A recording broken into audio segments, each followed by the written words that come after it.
Now let's look at icon sets, which are little icons that appear within your cell. We'll select our numbers again and come up here to conditional formatting and look at icon sets. You can see that there are lots of options here, some red, yellow, green coloring, some traffic light options, and some other icons as well. Let's go ahead and select this 3 traffic light untrimmed option here. And what this defaults to is it takes the top third of your numbers and gives it a green circle next to it. The next third are given a yellow circle, and then the bottom third are given a red circle. That's what this defaults to.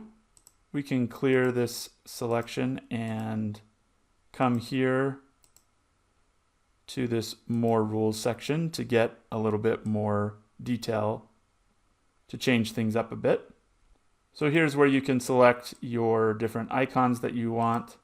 You can also click this box to show the icon only, similar to what we were seeing in the data bar section.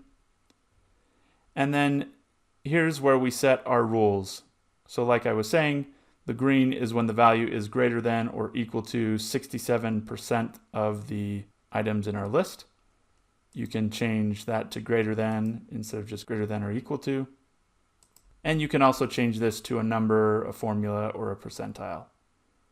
So let's come in here for a number, and let's just use the conventions that we were using before. Anything that's greater than or equal to 100,000, we want to give this green circle. Anything that is greater than or equal to 50,000, we'll give that a yellow circle. And then Excel has kind of defaulted to when the amount is below 50,000, it's going to give it a red circle. We'll click OK, and now this logic is holding up. So if we had some criteria that we were trying to show in a report where over 100,000 was good and we weren't worried about this customer, then this would be a useful way to show just a quick icon and let the user of the report know where they should focus their attention. Sometimes people prefer to see these icons instead of shading the whole cell a different color, so the icon sets are a great way to do that. Another thing to note with icon sets, if you hit Control-Shift-L on this data and put filters on it, you can actually filter by icon. So if we only wanted the green icons, that appears as well. This is very similar to filtering by color, and it's actually in this filter by color section. So if you had not used icons but had just shaded the cell, you could filter by cell color, but you can also filter by this icon color as well.